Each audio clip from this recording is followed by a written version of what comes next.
Aiboan, Vanakkam, Assalamu alaikum, and a very good evening. Welcome to the second episode of the AmCham Sri Lanka Trailblazer 101 series, brought to you in collaboration with Kingslake Sri Lanka, the L&D Business Magazine, and the Daily Financial Times. As you are aware, the AmCham Sri Lanka Trailblazer series is created and curated to provide you with the opportunity of the benefit of the experience, insights, key learnings, and mentorship of the men and women who got it done, the Trailblazers across the business sphere in Sri Lanka. And today, we're privileged to host on the AmCham Sri Lanka platform co-founder of luxury wellness brand Spa Ceylon Ayurveda, Shalin Balasuriya. Now, I have my own list of questions for Shalin, some of which were sent in by our audience. But if you'd like to share any more specific questions, feel free to type them into the Q&A box, not the chat box, and we'll take them up, time permitting. Shalin, very warm welcome to you. And let me start off by asking, could you introduce us maybe to Shalin Balasuriya? Your childhood, did you always have big dreams of being an entrepreneur? What would you say are the childhood experiences maybe that shaped your destiny, as it were? Firstly, thank you for having me. Privileged to be here. My childhood was, I was the youngest sibling of a family of 5. My parents were both entrepreneurs. I think notably my mom was Janet Balasuriya, who was kind of like the mother of beauty in Sri Lanka, the first chain of hairdressing salons in Sri Lanka, the first beauty school, the first homegrown cosmetic brand in Sri Lanka as well was by her. So if you ask me what I think shaped me growing up, first the fact that both my parents were entrepreneurs, and both of them initially worked out of the house. My mom had a salon that was attached to the house. My dad had his office attached to the house. So I saw them day to day handling or going about their entrepreneurship journey. The first cosmetic brand my mom created was in our own pantry. So I saw that grow from nothing to quite a large brand, and I saw what it took to take it that far. So as far as I was concerned, I had no intention of following in either of their footsteps. I did study economics and marketing in university, came back with completely different aspirations actually, and just happened to fall into working in my mother's company when they were in a time of transition. And the rest is history. So I started working for them, and then after which I transitioned into Spa Ceylon. I like the fact that you said that one of her first products was actually created in your pantry, and that seeing that happen was part of the inspiration. I think those little childhood memories kind of really make us who we are as we traverse along the journey. So what is the Spa Ceylon story? I mean, from Janet's Cosmetics to Spa Ceylon, and to how it's actually blown up into this global brand. Yeah, so Spa Ceylon was actually quite a purposeful brand. In the sense, me and my brother were both working for Janet. We still run the business as well. We were working for Janet, which is my mother's brand. Janet, for those who don't know, is a mass market cosmetic brand in Sri Lanka. It's been in existence for the last 60 plus years. The war was on, and we were trying to get more growth for the brand, but the growth was really, really small. We had tried exporting the brand a few times. We've gone to India, Bangladesh, places like that, but we kept finding that unless you manufactured in that country because you were a mass market brand, you didn't have the margins to go out and market and make things happen. So there was an ongoing discussion between my brother and I as to how to grow. And then we were quite plugged into the international cosmetic market, And there was also this great interest in it. And we were studying it quite a bit and realized that at that point, there was this huge move towards going green.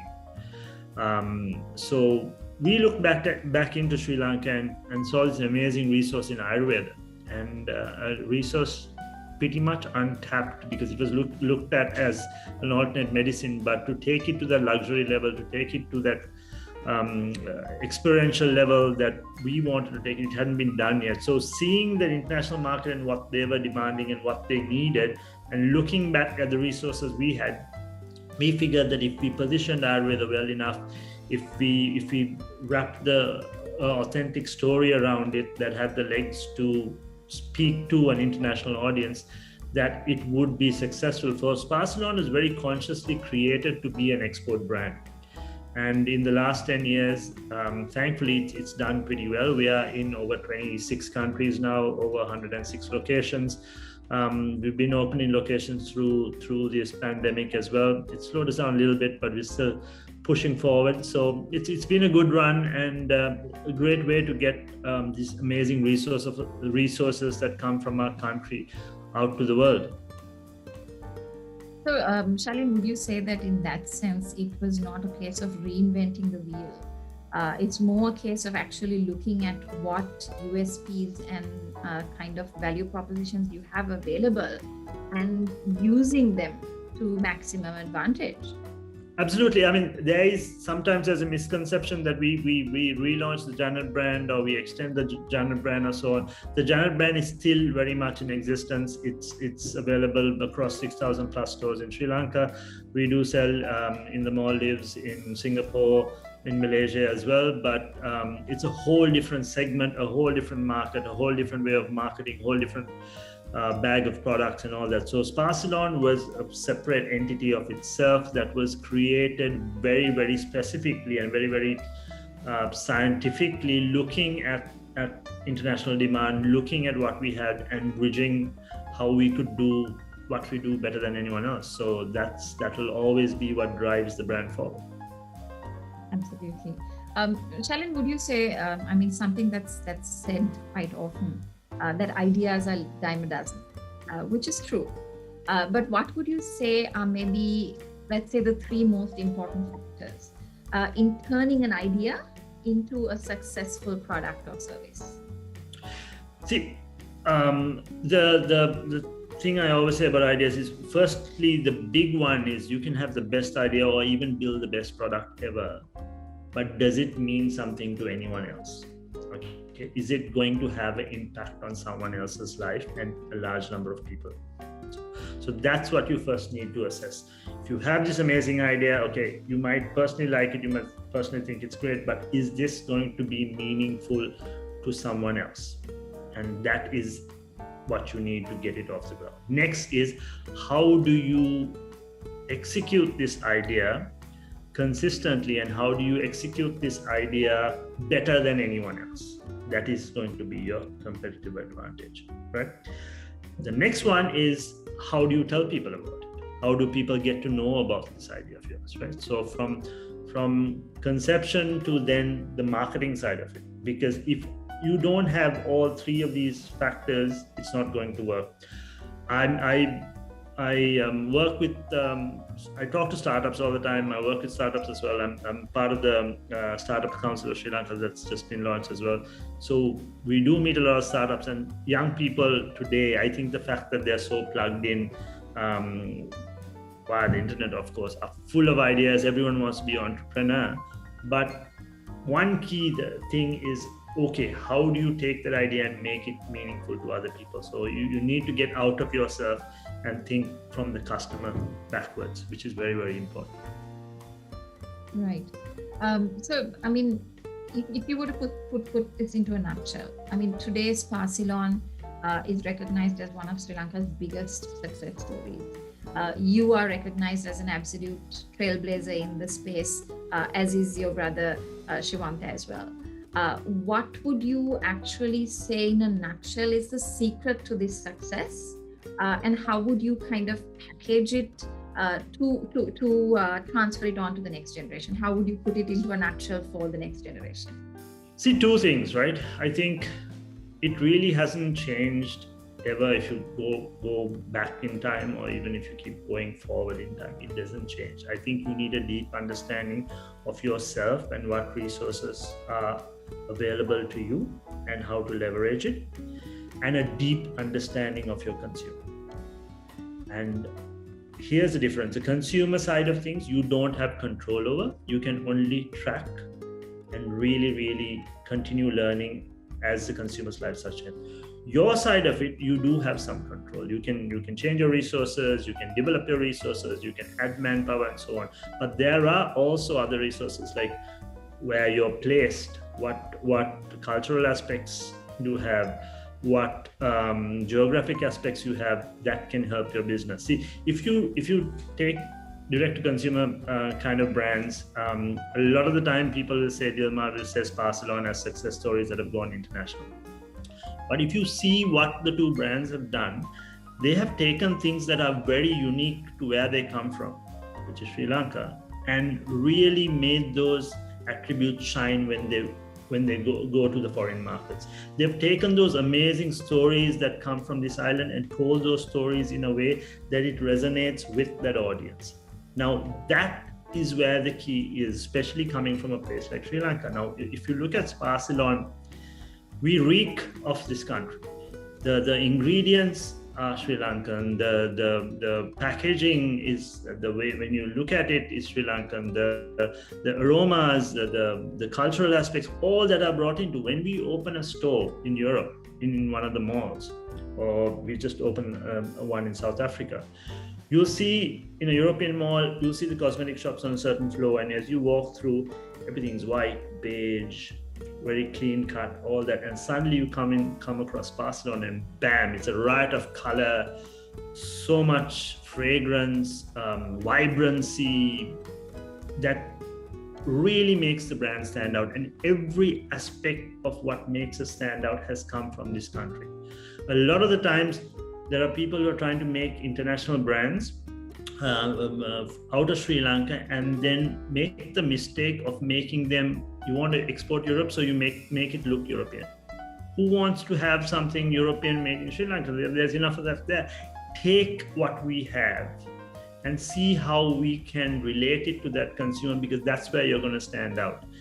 Take what we have and see how we can tell our stories in a way that it resonates with those people, because they are authentic stories and stories that are very limited to us. So there's so much being a Sri Lankan brand has to offer, especially in direct consumer brands and within spaces like food, cosmetics, wellness, all that we can leverage on. But unfortunately, we are not telling the right stories, I feel, a lot of the time. So a lot of people I talk to about is, I tell them leverage what we have, and the other side, of course, having a deep understanding of your consumer. So when I say deep understanding of your consumer, how they live, what they consume,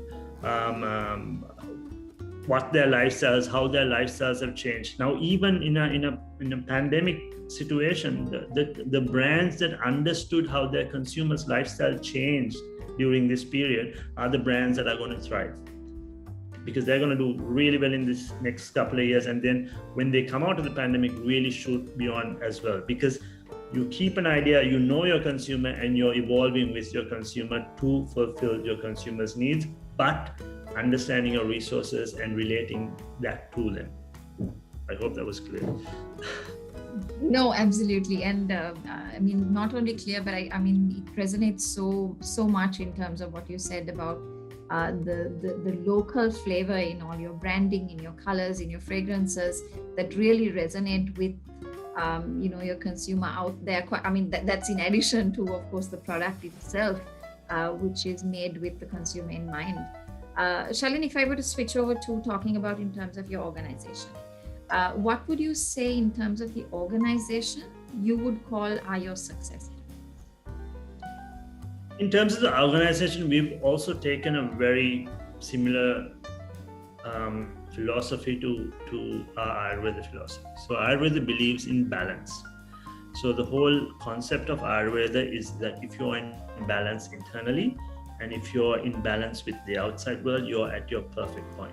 So in Ayurveda, the constant search is to head to that point of balance, which is the point of equilibrium and perfection, which is what we strive to do as well. So no matter what we do, we consider what is that, how does that impact the people within the organization? How does that impact the world outside us, our communities, our country, the world, and so on. So every decision that's made is made in that philosophy. And I think that's that's a good way to look at things, because then you are protecting the integrity of the business, but you're also looking at it in a larger consciousness, which is the way to go. So I was going to follow that up with a question about what are your personal success habits, but I guess you just answered that as well. We can't be much different. I think with me, empathy would be what I consider my superpower, let's say. I am very empathetic, which I have been called out for by other people, saying that I because of that, I might get myself into trouble as well. But I think empathy is something that's very helpful, especially, look, I've been called an entrepreneur, but what I consider myself to be is a marketer. And empathy is a really, really strong thing to have for a marketer. That deep understanding of people and how they behave and why they behave this way. And it's something that I find fascinating and fun, and it really helps in your day-to-day life as well. It helps you to be a better human being, kinder human being, understanding human being. It also helps you to, when things don't go right, or when someone's being not as wonderful as they should be, just to step back and think, hey, maybe there's something going on with this guy, and that's why things are like that. So it's made me a calmer person in general as well. It's also giving me an understanding of the fact that you have Spa Ceylon Luxury Wellness. The wellness seems to be meaning a lot more than one would take it at face value. So it's great. It's great to have these insights, and I'm sure that our audience is learning a lot from these insights as well. Thank you for sharing so candidly, I have to say. So interesting question. If you could travel back to day one of starting Spa Ceylon and have 15 minutes with yourself to communicate any lesson that you've now acquired along the way, what would that be? Calm down, don't get too excited. It wouldn't take 50 minutes. That's it. Because what happened with Spa Ceylon is when we launched it, it was really good timing as well, because the war ended also. And because, see, our whole plan was to incubate the brand here, just get those little fine-tuning done and then start taking it out. But what happened is the war ended, Sri Lanka started becoming a really attractive place to travel to, and suddenly people were coming, seeing the brand, getting impressed and say, I want it in this country, I want it in that country, and really pushing us. And here's us who created a brand to go international, and suddenly people are saying, hey, give me the brand, give me the brand. And we did sign some pretty crappy contracts early on, because it was exciting to go open a store somewhere, right? Or take the brand somewhere. So the only thing I'd say is calm down and take it easy, because it's been a good run, and it's been a run that we've learned a lot, and just a little more patience would have done us better. But I don't think it held us back too much. But yeah, that's about it. Always a good lesson to keep in mind, I guess, to take a step back and look at everything 2 or 3 times over before you jump into it. That's the thing about entrepreneurship, right? It's a very personal journey. You get so excited and caught up, and sometimes you need to just step back and look at the business as a separate entity. But yeah. all part of the entrepreneurship journey, like you said. And I guess part of it is that whole excitement and the sensation and the feeling of accomplishment, and feeling like, oh wow, somebody's seen what I've done, somebody's seeing me and my brand for what it is. So all of that is part of the excitement of the journey, I guess. For me, if I can, for me, one of the most satisfying things of the brand, it can be as small as a social media campaign. Watching people react to it is just amazing. So that's the marketer in me. That's what I am, right? Watching people react the way you plan them to react is just so satisfying, and that's what gets me out of bed. Okay, Shalin, quick fire round, as I would like to call it. Who or what inspires you? Anything creative. It could be a plate of food, it could be art, it could be architecture, it could be a person. Multiple things that are creative, I find amazingly inspiring. Wow, okay. What impresses you? Joyous people who Wow. are absolutely joyous. I think that we need more joyous people around. So it's always nice to see positive people. So I find that very impressive. Wonderful. Pet peeve. People who complain about things and don't do anything to fix that thing. That drives me up the wall. Lots and lots and lots of keyboard warriors, but nothing actually being done about it. Oh yes. I feel the frustration. Believe me, and I agree. Okay, what keeps you up at night? Thankfully, nothing. I sleep very, very well. I'm a very calm human being. Thankfully, I've been blessed with that, and not too many things stress me out. At best, something that's exciting might keep me up, or if I'm excited about planning something, it might keep me up. But in terms of generally when people ask you what keeps you up at night, it's like a stressful side of it. Yeah. Beautiful. Has that got anything to do with the roll-ons and the balms that you have available? Because I definitely use them. Absolutely, it all helps. Everyone watching, please got sleep balms, sleep mist, these items. Everything's going to keep you nice and calm. Nothing to worry about. Actually it does. Yeah, actually it does, because I'm prone to migraines. So I, quite maybe a couple of times a month, I actually come down with migraines, and I really find that some of the roll-on balms have been helping me kind of relax and get to sleep in that. So thank you, by the way, for that one. Migraines, peace balm. There are other things you can use. Which is actually what I use. Sleep and de-stress work well as well in the relaxation process, but peace balm. Get on our socials. There's a video I've done about the balms and how to use them. Works really well for migraines. I will dig that up. Absolutely. Going in some okay, next question. That's not what we're planning to do, but I mean, at the end of the day, if it helps someone, that's what we're all about, right? So, yeah. Recommend a book. The last thing I read, I'm not a huge reader. I read a lot of work-related things online. I'm not a very big book reader, but the last thing I read was Think Like a Monk, Mr. Jay Shetty book, which is a light, nice read. I mean, good pandemic read, I think. Yeah. Good lockdown read, rather, yeah. Good lockdown read. Okay, so out of that and back to the serious questions. For the business environment today, obviously it's like hugely different from what it was when you started off. I mean, one thing you did say though was that we were just recovering from or just the end of the civil war and the unrest and all of that. So that would have been one thing. But then over the last 3 years, the business environment has completely changed again. And the factors relating to it have been such that it's a new learning curve in its entirety. I mean, for that matter, it's different today from what it was yesterday, right? How did you navigate this, and what would your advice be to entrepreneurs and to business people out there in terms of navigating it?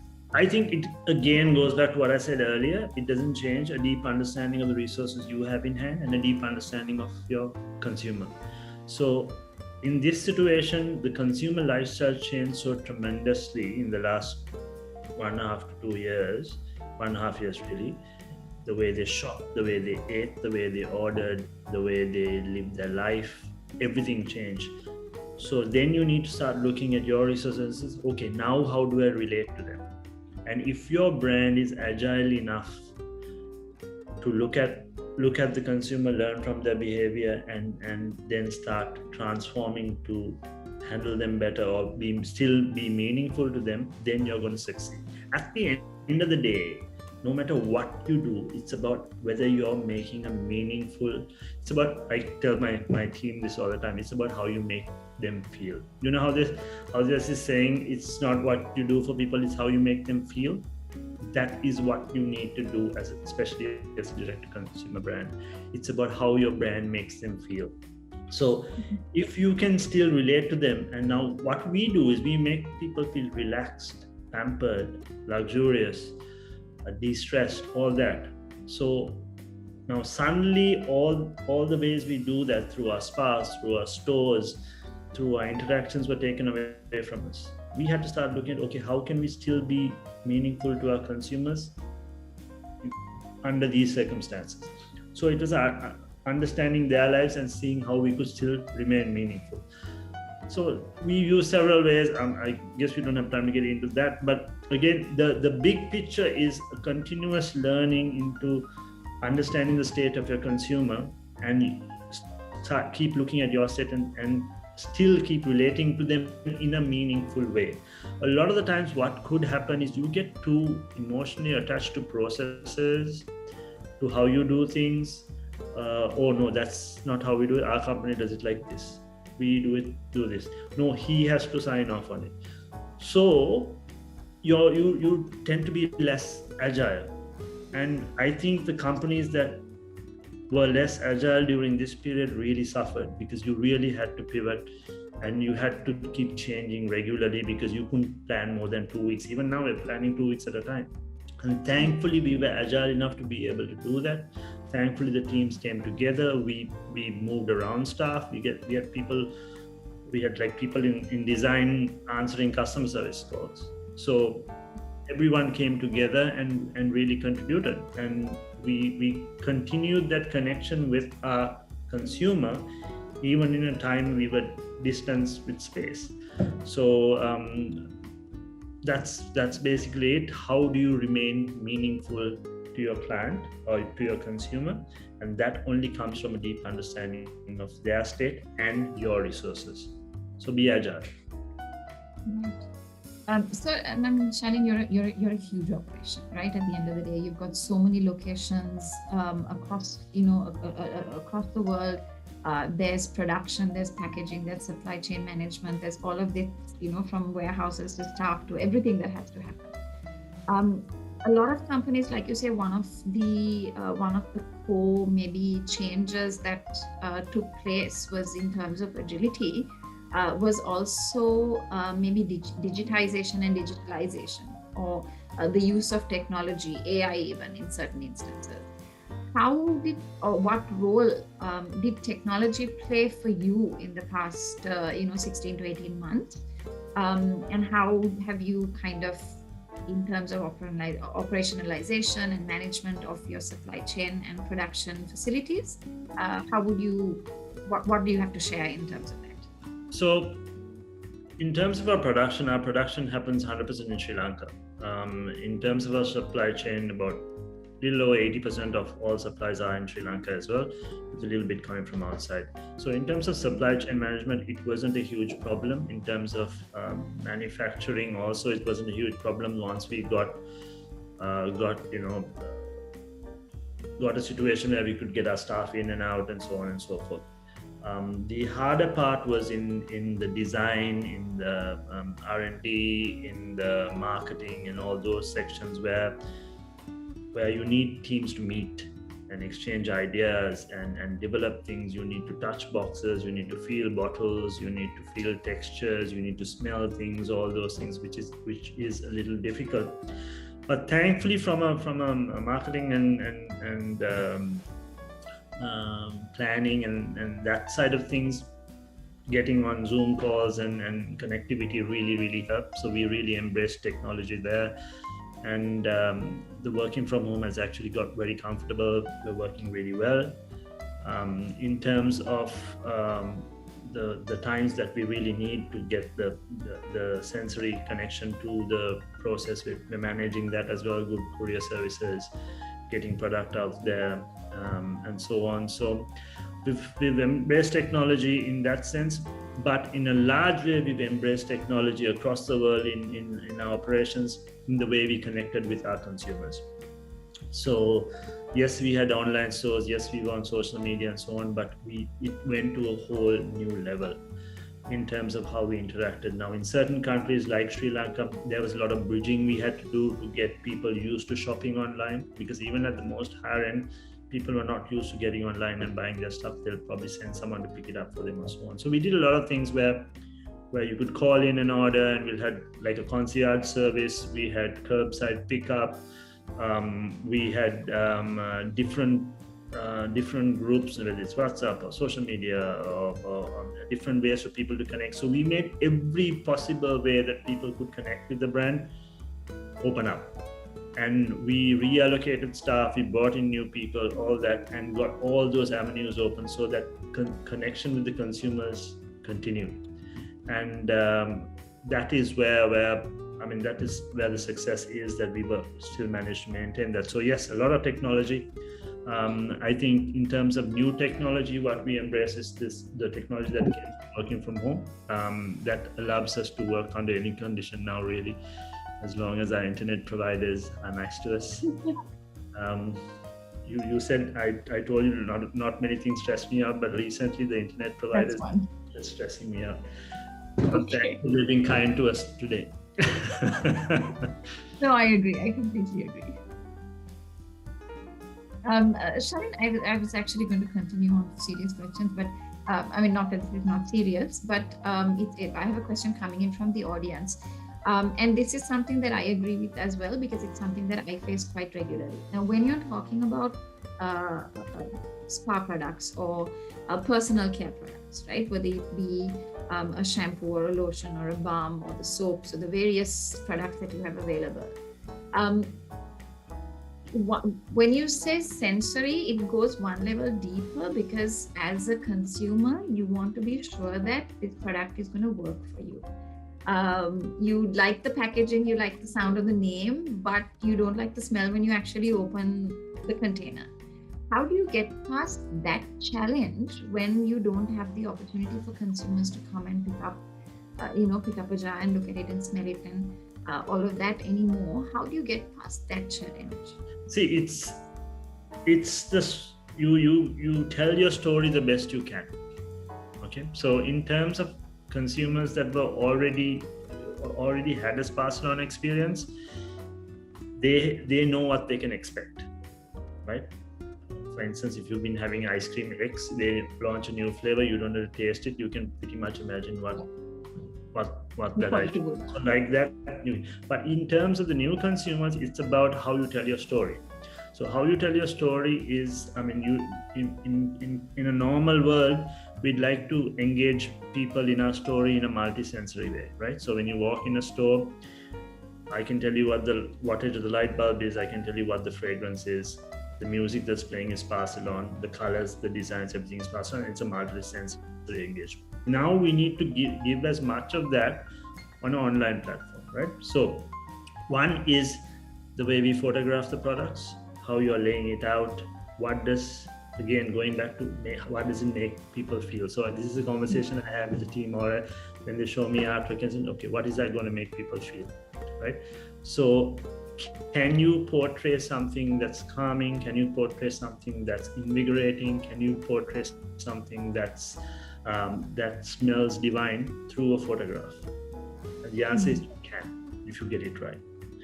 The way you lay it out. For instance, if it's something like a scrub, you can lay it out in a particular way that lends itself to tell you a little about the ingredients. You can photograph it in a certain way that goes deeper into the product, which tells you what the texture is like. So you need to make people feel it without physically feeling it, right? So the words that you use, how you write your text, how you photograph the product, how you do your videos, how you use your influencers, is how you get that sensory benefits out to them. So the same product can be placed and photographed and written about in 4 different ways that will tell you 4 different things about the product. And that is what we focus on, and that is what we are quite good at.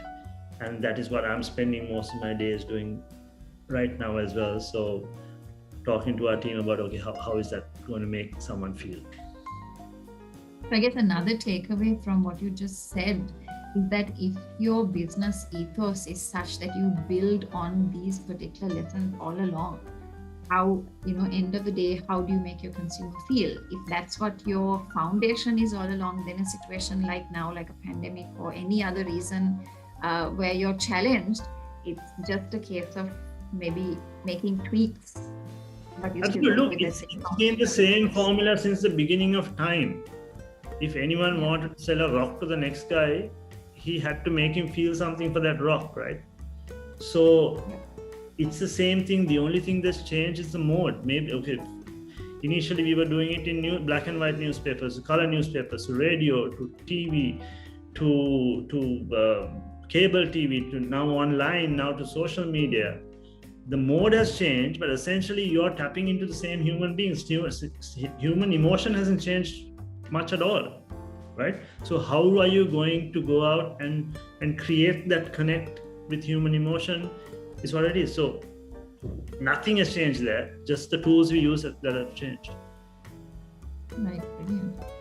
So Shalin, what advice would you give to someone just starting out or looking to start out in this environment, whatever the trade may be? What sort of advice would you give them in terms of navigating the challenges that stand right now? Goes back to something I said before.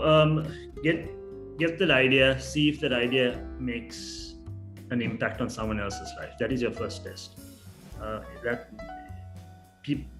Put 20 geniuses in a room, tell them to build something amazing, come out. If it doesn't make an impact to someone else's life, it's useless, right?